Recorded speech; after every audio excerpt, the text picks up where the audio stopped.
And I'm sitting in the 30th row of a 747 from Dallas to Los Angeles. The captain has signaled our final descent. My seat back has returned to the upright position, my tray table has been stowed, and I am finally going home. Which is the moment when this little gurgle under my seat buckle tells me that lunch is gearing up for a second appearance. A frantic search teaches me that Delta Airlines apparently doesn't like to regularly restock seat pockets with sick bags. So I do the only logical thing I can think of, and MacGyver my Sky Mall catalog into a makeshift haversack. But before I can crease the outside edge, my body betrays me. Which means that I'm now sitting there wearing my stomach acid as a loose tuxedo. While the entire plane, including the hot girls across the aisle, whisper and gag, necks craned, as we make our torturous descent into LAX, and then as the entire jumbo jet deplanes slowly around me. A deep thought crosses my mind. Fuck you, Delta Airlines. And then a second deep thought crosses my mind. Lucky the plane didn't crash. Lucky for planes in the first place. Lucky for carbon.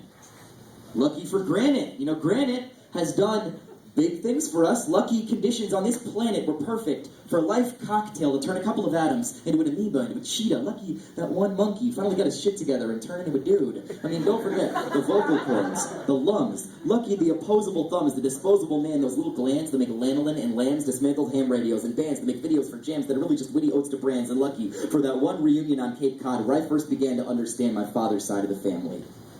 You know, some say, if you listen close in those old wooden hallways, you can hear the ghost of Woody Allen groaning at night. I'm not dead yet, you fuckers.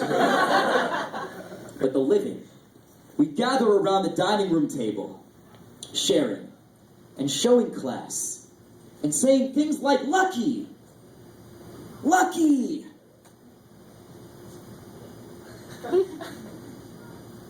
Lucky my ass. You call this Lux? Freshwater, saltwater? Neither. You lie. This salmon is so dry, it must be the kind that they catch in the sky. Oh, you want to know about Stephen's health, George? Okay, well, yeah, they removed a tumor. However, that was the cancer's tumor. And yes, cancers can grow their own tumors too, smart guy. Dr. Rubin, he removed the original cancer. It's now malignant in the skin cell. They couldn't tell us more because his vitiligo stole the pigment. He looked, let me tell you, like an albino with 3 shoulders. He tried to dye himself back to normal in a bathtub of Coca-Cola, but now he's got dementia and he thinks he's Al Roker. Boy, a Schwarzer and a Goy, but hey, I can't complain, you know. He's better than Roker at forecasting rain. And for those of you who have no idea what the hell I just said, that's how Jewish people like to tell a story. For some reason, my grandma likes to end hers with, I can't complain. Grandma, you just complained for 45 straight minutes without breathing or blinking. The nice girl's trying to take our drink order, and if I could get a single word in edgewise, I would say lucky the stomach flu. Lucky the 2-month itch I would rather not talk about. Lucky because perfectly healthy should not be considered a neutral state of being. Perfectly healthy should be considered perpetual full-body orgasm.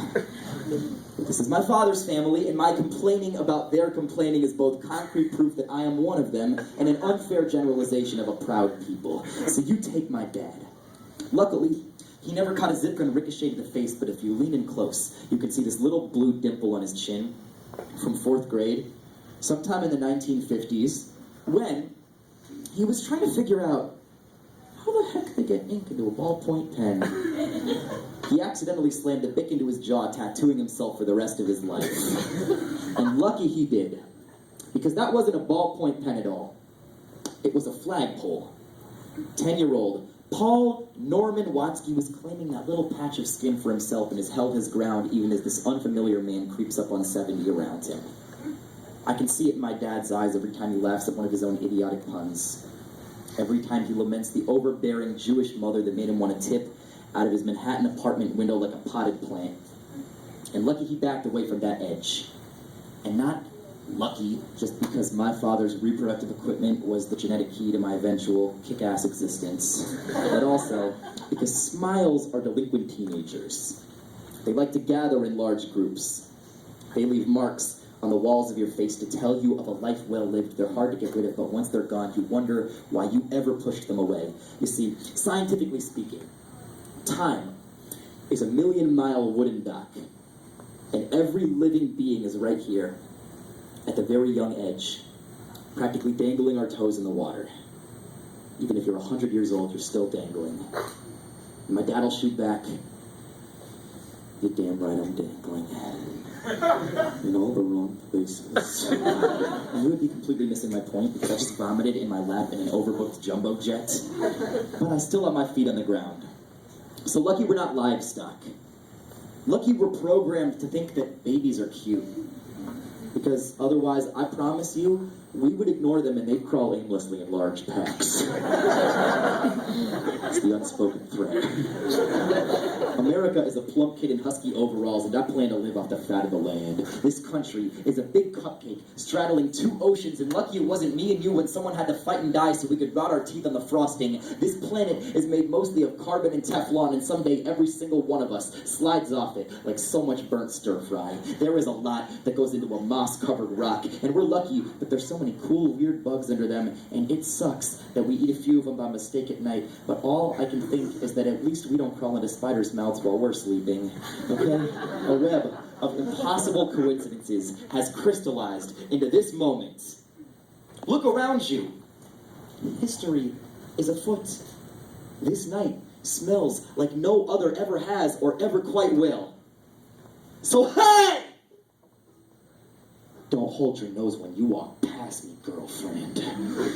I just martyred myself to give everyone on this plane an amusing party story! So you better thank those lucky stars. All 600 billion of them. Lucky you.